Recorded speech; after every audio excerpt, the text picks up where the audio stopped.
अब हम पढ़ते हैं चॉक कॉइल। क्या पढ़ते हैं? Choke coil. Choke coil simple सी एप्लीकेशन आपने देखा होगा, ट्यूबलाइटों में लगी होती है चॉक कॉइल। घर पे हम इस शब्द का प्रयोग कई बार करते हैं। आप ऐसा समझो कि हमारी क्या रिक्वायरमेंट है, क्यों हमें चॉक कॉइल नीडेड है। ऐसा समझो हमारी जो लाइट है, हमारे घरों में जो सप्लाई आ रही है 220 वोल्ट है। कितनी है?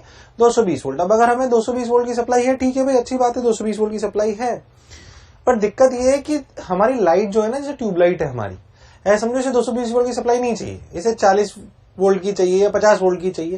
बेसिकली अगर इसे हम 220 वोल्ट की सप्लाई पे चलाएंगे तो ये फूट जाएगी, ऐसा समझो। अब यार बेसिकली हमारे घर में सप्लाई तो 220 वोल्ट की आ रही है, हमें चाहिए 50 वोल्ट की। तो किसी मतलब उसमें कौन सी खास बात है यार? सीरीज में रजिस्टर जोड़ दो ट्यूबलाइट के, तो वोल्टेज कुछ रजिस्टर में चला जाएगा। सबने बोला हाँ इसमें क्या है, चला जाएगा। कर भी दिया। थोड़े दिन चला तो देखा कि एक तो बिजली का बिल भी ज्यादा आ रहा है क्योंकि रजिस्टर है, और साला कमरा और गर्म हो रहा है। क्यों? क्योंकि रजिस्टर में हीट जा रही है। अब तो उसे नुकसान भी हो रहा है, एक तो कमरा गर्म हो रहा है, दूसरी बात हमारी एनर्जी फालतू जा रही है। सोचा यार इसका कुछ और सोल्यूशन है, सोचा इंडक्टर लगा लेते हैं। क्या लगाते हैं? इंडक्टर। देखो मान लो कि अगर हम ये एलसीआर सर्किट जो अपने एलआर सर्किट पढ़ा, इसको अगर हम ऐसे सर्किट के रूप में यूज ले जो हमारा पोटेंशियल ड्रॉप कराए। क्या कराए? हमारा पोटेंशियल ड्रॉप। तो पोटेंशियल ड्रॉप अगर वो कराए तो बेसिकली अपन क्या करें, और एनर्जी की भी कम खपत करें क्योंकि इंडक्टेंस में वो चीज चली जाए। तो ये समझो इस सिस्टम को हम एक ट्यूबलाइट के साथ जोड़ दें। किसी साथ? ट्यूबलाइट। तो बेसिकली फिर हमने 220 वोल्ट की सप्लाई से इसको जोड़ दिया। ये अपना सर्किट है, इसे हम बोलते हैं चॉक कॉइल। क्या बोलते हैं? Choke coil. अगर आप बहुत ध्यान से देखो तो ये क्या काम कर रहा है, ये बेसिकली आपके उसके पोटेंशियल को खा रहा है without much loss in energy. Without much loss in energy. Without much loss in energy कैसे? देखो मैं आपको समझाता हूं। ये एल और ये आर, ये आपका ट्यूबलाइट। अब अगर आप बहुत ध्यान से तो यहाँ पे भी तो पोटेंशियल ड्रॉप होगा। जो पोटेंशियल ड्रॉप होगा वो रिलेटिव में क्या होगा? अगर आप बहुत ध्यान से देखो तो आपको दिखाई देगा कि जो आप पोटेंशियल ड्रॉप एल और आर के बीच में ले रहे हो, जो अपने ट्यूबलाइट और इसके बीच में ले रहे हो, वो जो मान लो कुल मिला के 220 वोल्ट है, तो इसमें भी कुछ पोटेंशियल ड्रॉप गया। पर जो पोटेंशियल ड्रॉप गया वो बहुत ज्यादा एनर्जी कंज्यूम नहीं करना चाहिए। सोच के देखो, वो अगर अपन बहुत सिंपल सी बात देखें तो अपन ने जो यहाँ पे पोटेंशियल ड्रॉप गया वो कितना गया? वीएल की अगर अपन वीएल नॉट की वैल्यू बात करें तो अपने को जो वीएल नॉट की वैल्यू या जो भी अपन वी चॉक कॉइल के अक्रॉस गया, जो चॉक कॉइल के अक्रॉस गया वो क्या लिखा? वी चॉक कॉइल के अक्रॉस जो वी नॉट गया वो क्या लिखा गया? तो लिखा गया आई नॉट इंटू जेड, और जेड कितना? Under root of R square plus XL square. ये मुझे चाहिए जो एल के अक्रॉस पीक वैल्यू आई ज्यादा, ताकि मैं यहां से कम कर पाऊं। I naught under root R square plus X square. अब देखो एनर्जी जा किस में रही? रजिस्टर में, इंडक्टर में, जो हीट की रूप में जा रही है वो जा रही है रजिस्टर में। तो यहां पे आर क्या होना चाहिए? कम। पर चूंकि मुझे इसको ठीक रखना है तो क्या ज्यादा होना चाहिए? एल। क्या ज्यादा होना चाहिए? एल। आर को हम जीरो नहीं कर सकते, इट इज प्रैक्टिकली इम्पॉसिबल। तो सोचो हमें इस ट्यूबलाइट के अक्रॉस पोटेंशियल ड्रॉप घटाना है, तो हमने एक ऐसी चीज लगाई जिसमें एल लगा लिया। एल लगाने से फायदा ये हुआ कि हमारा जो अपने को वैल्यू चाहिए थी ज्यादा, किसके अक्रॉस? इंडक्टर के अक्रॉस, ट्यूबलाइट के अक्रॉस कम करनी थी, वो तो मिल गई। बट रजिस्टर अगर हमने कम रख लिया, प्रैक्टिकली जीरो नहीं कर सकते, बट अगर कम रख लिया तो क्या हीट का लॉस कम हुआ? हीट का लॉस कम हुआ। तो बेसिकली हमारा पर्पस सर्व हो गया। तो चॉक कॉइल एक ऐसा डिवाइस है which is use to reduce potential for the external circuit without much loss in energy.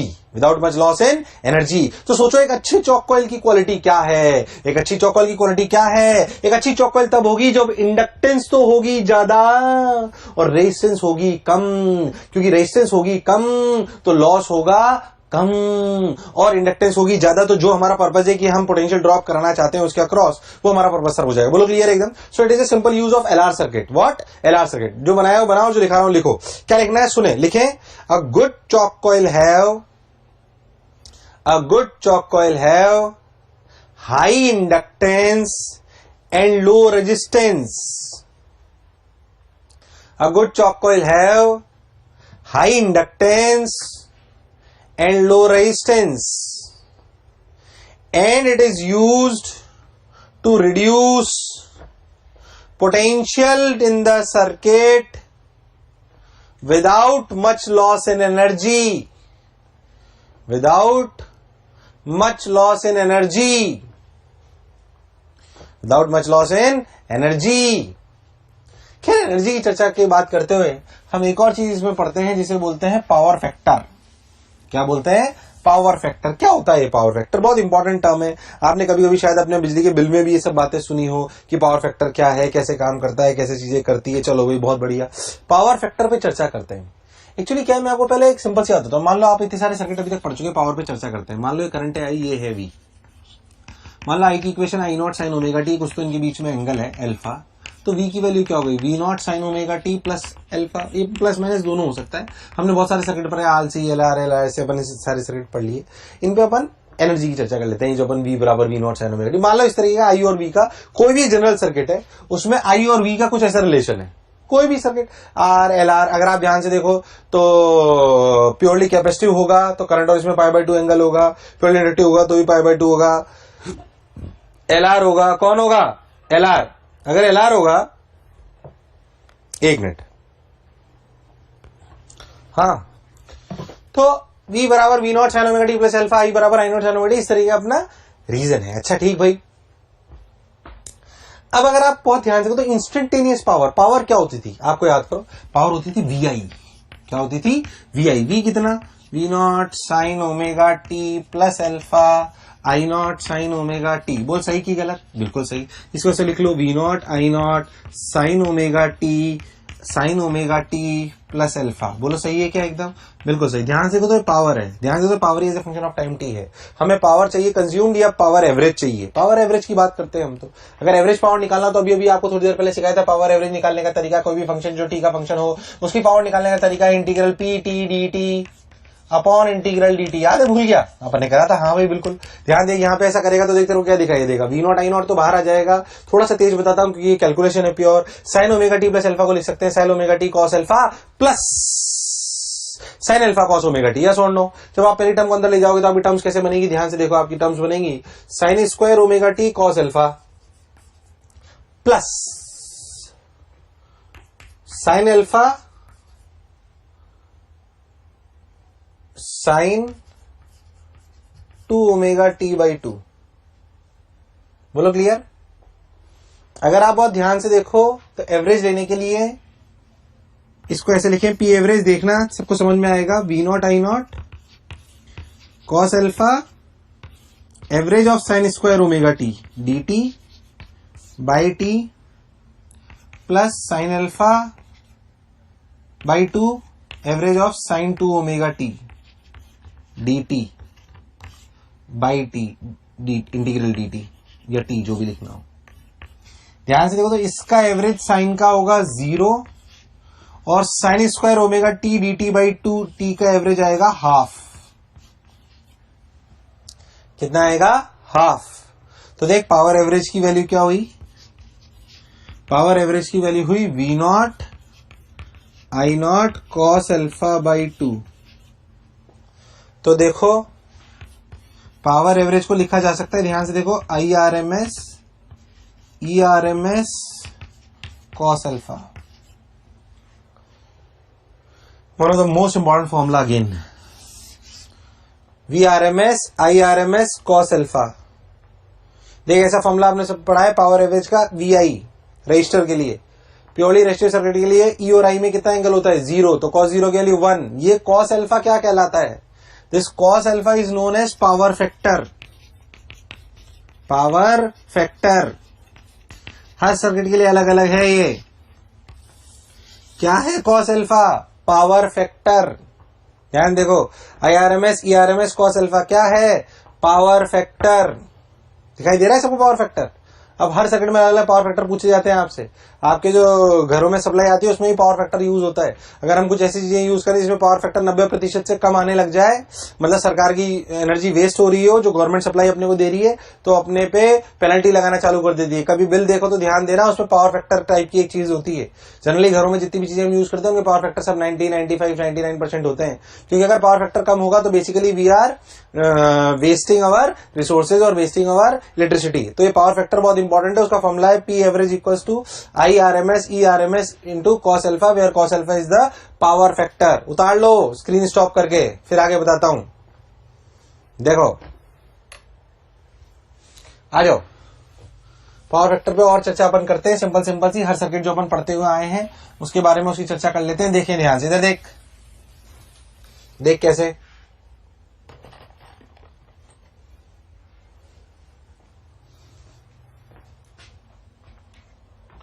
Power factor, actually अगर आप बहुत ध्यान देखो ना तो ऐसे आप करंट लेते थे, जो भी आप जनरली करते थे ना वो देख कैसा होता था, इधर आर होता था, ध्यान से देख तो इधर एक्सएल या एक्ससी कुछ होता था और ये आपका जेड होता था। एक्सएल के लिए समझा रहा हूं, तो ये आपका अल्फा होता था, यही बेसिकली आई और वी के बीच का एंगल होता था। अगर एक्ससी होता था तो नीचे होता था, आपको ध्यान हो तो, है ना, ऐसे अलग अलग होते थे। तो आप ध्यान से देखो तो जो पावर फैक्टर है उस पावर फैक्टर को कॉस अल्फा को क्या लिखा जा सकता है, R by Z. Z is what, impedance. जैसे अगर अपन बहुत ध्यान से देखें तो आपको दिखाई देगा आर बाई जेड अलग अलग सर्किट के लिए अलग अलग, है ना। अगर मैं बात करूं तो आपको अलग अलग सर्किट के लिए, अगर मैं आपको सिंपल सी बात करूं तो आपको क्लैरिटी से नजर आएगा। मान लो रजिस्टर ले लो, सॉरी सबसे पहले चालू करते रजिस्टर। रजिस्टर में वी और आई के बीच का angle 0। So what is power factor, cos alpha कितना 1, कितना 1। अगर मैं प्योरली इंडक्टिव सर्किट की बात करूं, वी और आई में एंगल, प्योरली कैपेसिटिव की बात करूं, एंगल फाई की वैल्यू पाई बाई 2, यहां पे भी पाई बाई 2, पावर फैक्टर 0, इसलिए रियलिस्टिक सर्किट नहीं है। बोलो क्लियर। अगर मैं सर्किट की बात करूं एल आर, याद करो एल और आर में कौन लीड करता था, कौन करता था, वोल्टेज अल्फा से, कुछ याद है, अभी बताया कॉस अल्फा बराबर आर बाई जेड, कितना आर बाई जेड। बोलो क्लियर। ये आपका आई, ये आपका वी और ये आपका अल्फा, बोलो क्लियर है। ऐसे अगर आप आरसी सर्किट लेते थे तो देखो ऐसे आई ऐसे वी, अल्फा अभी भी वही आर बाई जेड, इसलिए मैं कह रहा हूं डायरेक्ट आर बाई जेड रट लो, सब अपने आप आएगा। देखो रजिस्टर में जेड की वैल्यू आर ही होती है तो 1 आ गया, इसमें आर होता ही नहीं है तो 0, इसमें भी आर होता ही नहीं तो 0, आर बाई जेड। बोलो क्लियर है एकदम। ऐसे ही अगर आप एक्स मतलब एलसी सर्किट की भी वैल्यू ले लो तो वो भी पाई बाई 2 ही है, दोनों में जो अपना एंगल है वो, तो कितनी वैल्यू आएगी, जो अपना पावर फैक्टर है वो कितना आएगा 0, कितना आएगा 0। तो ये सारी वैल्यूज अभी पावर फैक्टर भी डायरेक्ट आपसे कभी कभी पावर फैक्टर पूछ लिया जाता है। It is important to calculate power factor for each circuit, it is important to calculate power factor for each circuit. जो मैंने आपके सामने बनाया आप ढंग से याद करो, आर बाई जेड। आपसे पावर जो आपकी एवरेज है उसको ऐसे लिखा जा सकता है, I R M S into V R M S into R by Z. इसे कई और फॉर्मेट में लिखा जा सकता है। ध्यान से देखो तो आई आर एम एस को क्या लिखा जा सकता है, आई आर एम एस को लिखा जा सकता है, ध्यान से देखो तो आई आर एम एस को लिखा जा सकता है V R M S by Z, तो लिखा जाएगा V square R M S R by Z square. या वी आर एम एस को लिखा जा सकता है I R M S into Z, तो इसे लिखा जा सकता है I square R M S into R. Z ने जेड को मार दिया। जो फॉर्मूला जैसे यूटिलाइज करने के लिए बोला जाए, जो जो वैल्यूज आपको पता हो वो आप रख सकते हो, कोई परेशान होने वाली बात नहीं। देखो मैंने कोई गलती तो नहीं करी है, चेक कर लो अच्छे से, सिंपल सिंपल। कई बार आपसे बहुत सिंपल सवाल आएंगे, बिल्कुल आपसे पावर फैक्टर पे पूछ लो, उसमें कौन सी खास बात, देख पहले उतार लो सब लोग, ये एक आध छोटे छोटे सिंपल सिंपल सवाल कराता हूं पावर फैक्टर पे, देख उतार लो, उतार लिया, स्क्रीन स्टॉप करके उतार लो, देख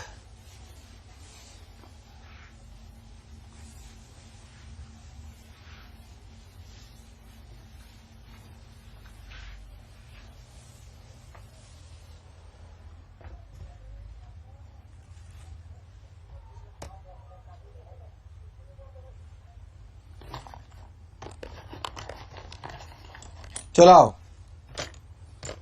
जैसे मान लो सिंपल सा मैं आपसे एक सवाल पूछूं कि यार पावर फैक्टर बताओ, इसका कौन सी खास बात, देखो भाई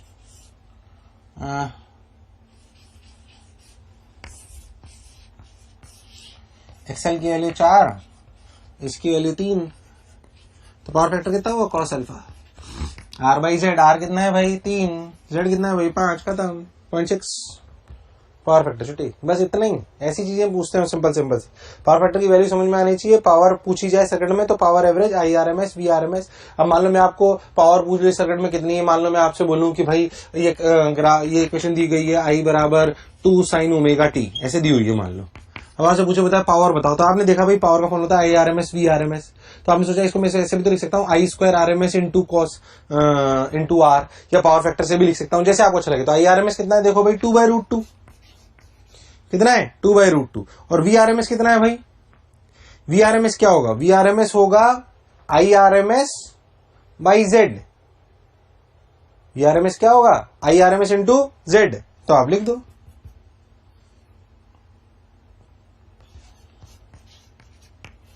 into Z into cos alpha के लिए कितनी? R by Z। Z ने Z को मार दिया, आंसर आ गया। R के लिए कितनी? 3, तो 2/√2, 2/√2, तो कितना हो गया? √2 2 और 2 इंटू R 6 वॉट आ गई। बोला ही नहीं है, खत्म। 6 वॉट। कितने वॉट? 6 वॉट। लो यार, पावर फैक्टर के सवाल हो गए। किसके सवाल हो गए? पावर फैक्टर के। आगे बढ़ जाएं क्या? क्या पावर फैक्टर कैसे बेसिक सवाल कर लेंगे? चल, अब हम जो इतनी देर से कहानी पढ़ रहे हैं ना, फिर से कहानी में कुछ नया नहीं है, अब सब पुराना हो चुका है। जो नई बात है वो ये है कि अब अपन सर्किट पढ़ेंगे LCR। फिर से कुछ नया नहीं है, हम सारे सर्किट तो पढ़ चुके हैं। अब LCR जोड़ लो, उसमें कौन सी ऐसी खास बात? देख, LCR सर्किट लिखे LCR, तीनों ले लो भाई। XC, XL, R, वही पुरानी कहानी रिपीट करता हूं जल्दी से। मान लो करंट दिया हुआ है I बराबर I0 साइन ओमेगा टी, तो आपको दिखाई देगा potential across inductor is I0 XL sine omega T. Current से वोल्टेज लीड करता है π/2 से। पोटेंशियल अक्रॉस कैपेसिटर दिखाई देगा I0 XC sine omega T minus π/2, और पोटेंशियल अक्रॉस रजिस्टर दिखाई देगा I0 R sine omega T. I0 R sine omega T. तो VL बराबर I0 XL sine omega T plus π/2, I0 XC sine omega T minus π/2, I0 R sine omega T. ध्यान से देखो तो क्या फिर से 3 SHM जोड़ने जैसी कहानी है। V नेट के लिए क्या तीनों को जोड़ लिया जाए? तीनों को जोड़ने का मतलब वही फिर से I0, अगर अपन ध्यान से देखें तो आपको दिखाएगा R sine omega T plus XC sine omega T minus π/2 plus sine omega T plus π/2 XL। Diagram को अगर डायग्राम की तरीके से बनाया जाए तो R इधर, XC नीचे, XL ऊपर। सवाल करने के लिए XL ग्रेटर देन XC मान लेते हैं, कोई जरूरी नहीं ऐसा हो। अगर मान लें तो रिजल्टेंट कितना बचा? ऊपर XL माइनस XC इधर R, दोनों का रिजल्टेंट Z के लिए under root R² plus XL minus XC का होल स्क्वायर। Z बराबर under root of R² plus XL minus XC का होल स्क्वायर। बहुत बढ़िया। अगेन उसकी यूनिट ओम। ये एंगल अल्फा, ये I, ये V। अगर XL बड़ा होगा तो V लीड करेगा, XC बड़ा होगा तो करंट लीड करेगा। वही पुरानी बात, CCL। कैपेसिटर में करंट लीड करता है, कैपेसिटर डोमिनेट करेगा तो करंट लीड करेगा, और अगर इंडक्टर डोमिनेट करेगा तो वोल्टेज लीड करेगा। तो ये V, I, R, R, ठीक है भाई। अगर मैं इसका फंक्शन लिखना चाहूं जैसे कि I में दिया हो तो V कैसे लिखेंगे? देखो, I0 into Z into sine phase of current plus alpha, where tan alpha equals to XL minus XC by R, where tan alpha equals to XL minus XC by R, XL minus XC by R। आपके सामने बोलो, clear है एकदम? एक सवाल कराता हूं, ढंग से क्लैरिटी आ जाएगी, कोई टेंशन नहीं। सबसे ज्यादा यही सवाल आते हैं एनसीआर के, होते कुछ नहीं, सब पुराने जैसे ही हैं, इसलिए डरने की कोई जरूरत नहीं 1% भी, ये सब पुराने जैसे ही हैं, बिल्कुल चिंता ना करें उस बात की, है ना। तो सब लोग स्क्रीन पॉज करो और उतार लो, स्क्रीन पॉज करो उतार लो। चलो आगे बढ़ते हैं, एक सवाल कराते हैं, आपको क्लैरिटी आ जाएगी अपने आप। ये सबसे टफ सवाल है आज के इस चैप्टर का, जबकि मैं बताऊं आपको बहुत आसान लगेगा, आपको लगेगा इसमें क्या है यार,